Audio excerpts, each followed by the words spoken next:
병원 원무과 직원이 진단서 800여 장, 위조 보험금 1억 4천만 원 편취, 실형 선고. 안녕하세요. 금융감독원 출신 손해사정사 조대원입니다. 부산지법 범행 수법기간 규모 모두 중대징역 1년 2개월. 병원 원무과 직원이 진단서와 수술 확인서 등을 대량으로 위조해 보험금을 편취한 사건에서 법원이 실형을 선고했다. 병원 내부 시스템과 보험금 신속 지급 구조를 악용한 조직적 상습적 보험 사기로 판단됐다. 부산지방법원은 사문서 위조, 위조 사문서 행사, 보험 사기 방지 특별법 위반 혐의로 기소된 어 씨에게 징역 1년 2개월을 선고했다. 어 씨는 단연간 병원 원무과에서 근무하며 진단서 발급 구조와 보험금 청구 절차에 정통했던 인물이다. 전자차트 직접 입력해 허위 접수 병원 직인까지 날인. 어 씨는 실제 치료 사실이 없음에도 전자의무 기록에 말해 직접 접속해 허위로 접수 기록을 생성하고 진단명과 질병 분류 코드, 치료 일정까지 입력한 뒤 이를 출력해 병원 직인을 날인하는 방식으로 서류를 위조했다. 이 같은 수법으로 위조된 서류는 진단서, 통원 확인서, 입퇴원 확인서, 진료비, 세부 산정 내역서 등 총 806장에 달했고 범행 횟수는 768회에 이른 것으로 조사됐다. 모바일 앱으로 보험금 청구 본인 가족 명의로 반복 편취. 어 씨는 위조한 서류를 촬영해 보험사 모바일 앱을 통해 제출하는 방식으로 보험금을 청구했다.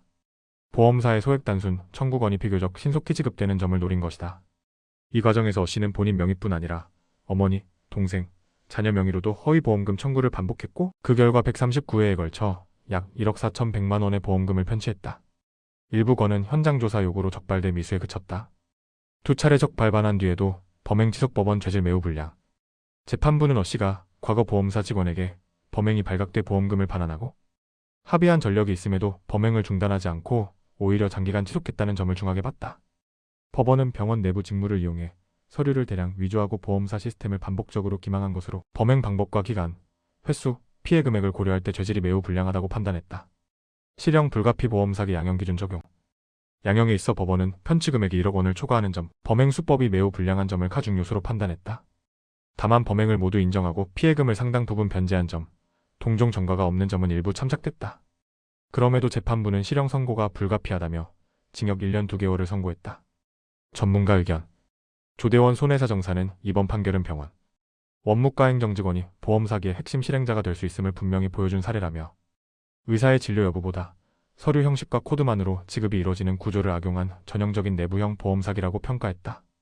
이어 특히 진단서 위조, 반복 범행, 가족명의 활용이 결합된 경우 보험 사기 방지 특별법상 중형이 선고될 수 있다는 점을 명확히 한 판결이라며 의료기관 내부 통제와 보험사의 사후 심사 강화 필요성을 동시에 드러낸 사건이라고 덧붙였다.